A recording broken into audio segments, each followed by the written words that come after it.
தமிழ் மக்களுக்கு வணக்கம். திருமாவளவன். திருமாவளவன் வந்துட்டு ஒரு விடுதலை சிறுத்தைகளுடைய தலைவர் திருமாவளவன். அவர் ஒரு நிகழ்ச்சி நடத்துகிறார். அந்த நிகழ்ச்சி என்ன அப்படின்னு பார்த்தீங்கன்னாக்க, அது மதச்சார்பின்மை மாநாடு அப்படின்னு சொல்லிட்டு, இந்த ஆண்டில் 2வது மாநாடாக இதை நடத்துகிறார். உள்ளபடியே அவர் நடத்தக்கூடிய இந்த மாநாட்டிற்கு பல்வேறு விமர்சனங்கள் வந்த வண்ணம் இருக்கின்றன. அதுலயும் பார்த்தீங்கன்னாக்கா, அவர் ஹெலிகாப்டர்ல வந்து மலர்களை தூவுவது போல அவருக்கு வந்து ஒரு அவருடைய கட்சியினர் முடிவு பண்ணியிருக்காங்க. அந்த மலர்களை அவர்கள் தூவுகிறார்கள் அப்படின்றதுக்கு வந்து இந்த ஹெலிகாப்டர் அ அவங்க வந்து கான்ட்ராக்ட் எடுத்ததற்கு வந்து கிட்டத்தட்ட ரூ. 9,00,000 செலவு பண்ணியிருக்காங்க. இப்படின்லாம் பேசப்படுகிறது. அது சம்மந்தப்பட்ட ரசீதும் கூட வெளியிடப்பட்டிருக்கிறது. இது எல்லாமே செய்தது என்னன்னா, உளவுத்துறையுடைய வேலை. சரியா? இதை எல்லாத்தையும் கசிய விட்டாங்க. நமக்கு வந்து அதில எந்த ஆட்சேபனையும் கிடையாது. அவருடைய கட்சி உறுப்பினர்கள் அவரை வரவேற்கிறார்கள், அவரை வந்து போற்றுகிறார்கள் அப்படின்றதற்கு, அவருக்கு வந்து மலர் தூவ வேண்டும் அப்படின்றதற்காக அவங்களுடைய கட்சியினுடைய செலவுல வந்து அவங்க ஹெலிகாப்டர்ல மலர் தூவுறாங்கன்னா, அதுவும் தப்பு கிடையாது. ஏன் திருமாவளவன் என்பவர் ஒரு தலித் தலைவர் என்பதனால் அவர் மீது மலர் தூவுவது என்பது உங்கள் கண்களை உறுத்துகிறதா? அப்படின்ற கேள்வியும் கூட நமக்கு வருது. அதனால அதை வந்து நான் தவறா எந்த இடத்துலயும் சொல்லப் போறதில்ல. நான் பேசப் போறதும் இல்ல. மாறாக என்னுடைய கேள்வி திருமாவளவன் அவர்களிடம் என்ன அப்படின்னாக்க, இந்த மதச்சார்பற்ற மாநாடு அப்படின்னு நீங்க நடத்துறீங்க இல்லையா? உண்மையிலேயே மதச்சார்பற்ற அப்படின்ற ஒரு நிலைப்பாட்டில் தான் நீங்களும் இருக்கிறீர்களா? உங்களது கூட்டணி கட்சியாக இருக்கக்கூடிய திமுகவும் இருக்கிறதா? அல்லது உங்களது இன்னொரு கூட்டணி கட்சியாக இருக்கக்கூடிய இந்தியன் யூனியன் முஸ்லீம் லீக் இருக்கிறதா?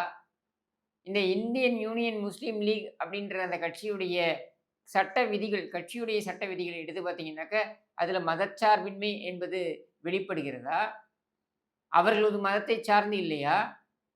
அந்த மதத்தை சார்ந்து இருப்பது உங்களுக்கு உறுத்தவில்லையா? அப்படின்ற கேள்வி எல்லாம் வந்து நம் மனதில் இருக்கக்கூடியது தான்.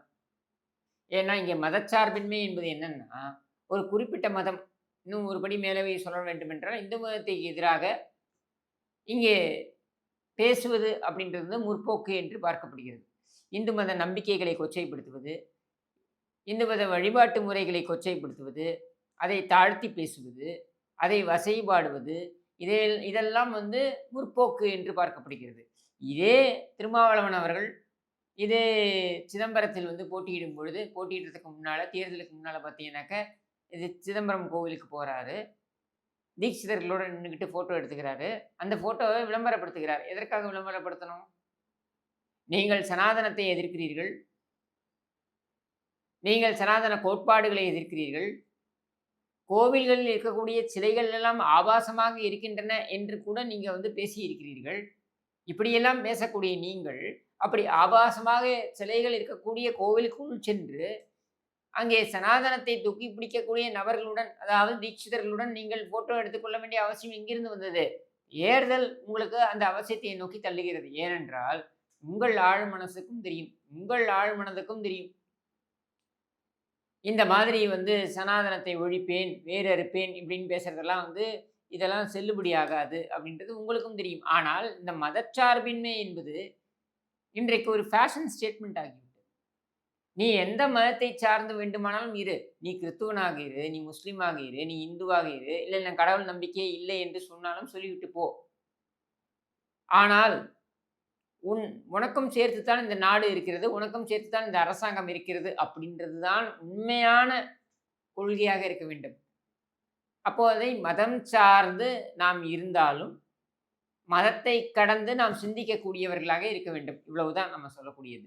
செக்யூலர் அப்படின்றதற்கான டெஃபினிஷனே, அதற்கான அந்த மதச்சார்பின்மை அப்படின்ற அந்த செக்யூலர்ன்னு இருக்கு இல்லையா? இதற்கான அந்த அ அர்த்தமே பார்த்தீங்கன்னாக்க மதத்தை சார்ந்து இல்லாமல் யாரும் இருக்க முடியாது. ஏன் மதத்தை விமர்சிப்பவர்கள் கூட மதத்தை சார்ந்து இருக்கக்கூடியவர்கள் தான். ஏன்னா, நீ அந்த மதம் சார்ந்து இருக்கிறதுனால தான் விமர்சிக்கிற. இதுல பார்த்தீங்கன்னா நெறைய பேர் சொல்லுவாங்க.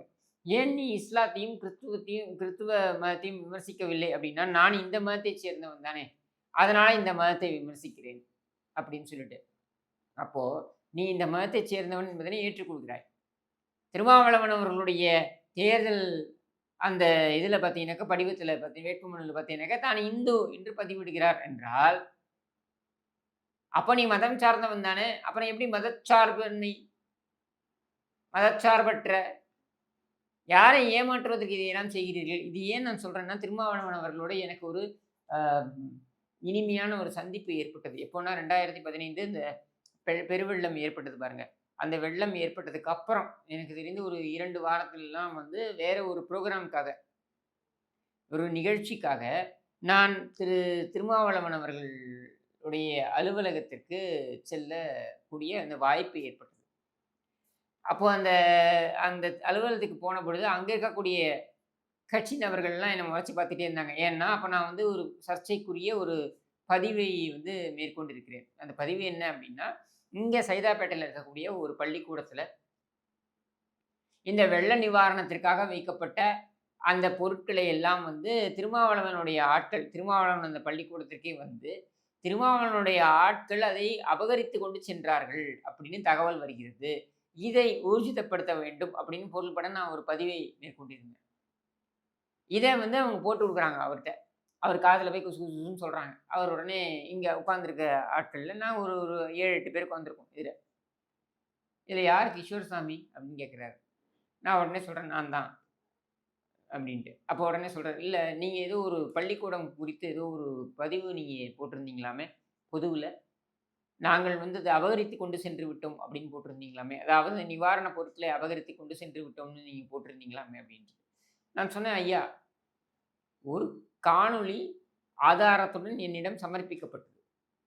அதில உங்களுடைய ஆட்கள், அதாவது நீங்க வந்துட்டு போறீங்க. நீங்க வந்துட்டு போனதுக்கப்புறம் உங்களுடைய ஆட்கள் அந்த பொருட்களை டிமாண்ட் பண்றாங்க. அந்த பள்ளிக்கூடத்திலிருந்து அவங்க வந்து மிரட்டி வாங்கி கொண்டு செல்வது போல இருக்கு. இது குறித்து நீங்கள் ஊர்ஜிதப்படுத்த வேண்டும்." அப்படின்னு சொல்லி நான் வந்து பதிவ மேற்கொள்றேன். அந்த பதிவுலயே நான் என்ன சொல்றேன்னா, உங்கள் தரப்பில இருந்து உங்களோட விளக்கத்த நீங்க குடுக்கலாம். உங்கள் தரப்புலயும் விளக்கம் குடுக்க வேண்டியது தானே! அத விட்டுட்டு, வெட்டுவேன், குத்துவேன்னு உங்க ஆட்கள் வந்து என்னை மிரட்டிக் கொண்டிருக்கிறார்கள். அதையெல்லாம் கடந்து தான் இன்றைக்கு உங்களுடைய அலுவலகத்திலேயே வந்து உங்கள் முன்னாலேயே அமர்ந்திருக்கிறேன் அப்படின்னு சொல்லும்பொழுது, அவர் உடனே இல்ல, இல்ல. இதுக்கு நான் விளக்கம் குடுக்குறேன் அப்படின்னாரு. தாராளமா உங்க விளக்கம் குடுங்க. உங்க தரப்பு விளக்கத்த நான் பதிவு பண்றேன். அண்ணன் திருமாவளவன் அவர்கள் இந்த விளக்கத்தை கொடுத்திருக்கிறார் அப்படின்னு நான் பதிவு பண்றேன் அப்படின்னு சொல்லிட்டு. அதற்கப்புறம் பார்த்தீங்கன்னாக்க, அவருடன் கிட்டத்தட்ட ஒரு ஒரு 3/4 மணி நேரம் பல்வேறு விஷயங்கள் குறித்து பேசக்கூடிய ஒரு வாய்ப்பு கிடைத்தது. நெறைய அது உண்மையிலேயே அறிவு சார்ந்து அவரிடம் பல விஷயங்களை பேச முடியும். ஏனென்றால், அந்த அளவிற்கு கற்றறிந்த மனிதர் அவர். அப்படி அவரிடம் பேசும்பொழுது, அவர் சில புத்தகங்கள்லாம் எனக்கு குடுத்தார். அதுல ஒரு புத்தகம் தான் இந்த டாலிஸ்மேன். இதை வந்து நான் இன்னிக்கும் வந்து பார்த்தீங்கன்னாக்கா, இத வந்து பொக்கிஷமா வச்சிருக்கேன். திருமாவளவன் அவர்கள் என்னிடம் குடுத்தது. அவருடைய எழுத்துக்கள், அவர் வந்து நெறைய பத்திரிகைகளுக்கு எழுதியது. முக்கியமாக இந்து பத்திரிகை உட்பட பிரபல பத்திரிகைகளுக்கு அவர் எழுதிய கட்டுரைகளுடைய தொகுப்பு தான் இந்த டாலிஸ்மேன் என்பது. இது வந்து அவர் அவர் கைப்பட என்கிட்ட குடுத்தாரு. இதுல பார்த்தீங்கன்னாக்கா, அதிகப்படியா அவர் தாக்கியிருப்பது எதுன்னா திமுகவ தான்.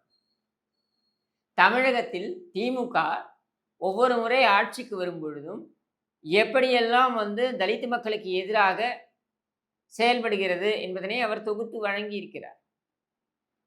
இது திருமாவளவன் அவர்களுடைய மனசாட்சிக்கும் தெரியும். அவருடைய மனசாட்சிக்கும் தெரிந்து வைத்துக் கொண்டு தான், இன்றைக்கு வேறு வழி இல்லாமல் அவர் திமுகவுடன் பயணித்துக் கொண்டிருக்கிறார். நான் இப்பொழுதும் சொல்கிறேன், திருமாவளவன் போன்ற ஒரு தலைவர் தமிழகத்திற்கு மிக மிக அவசியம்.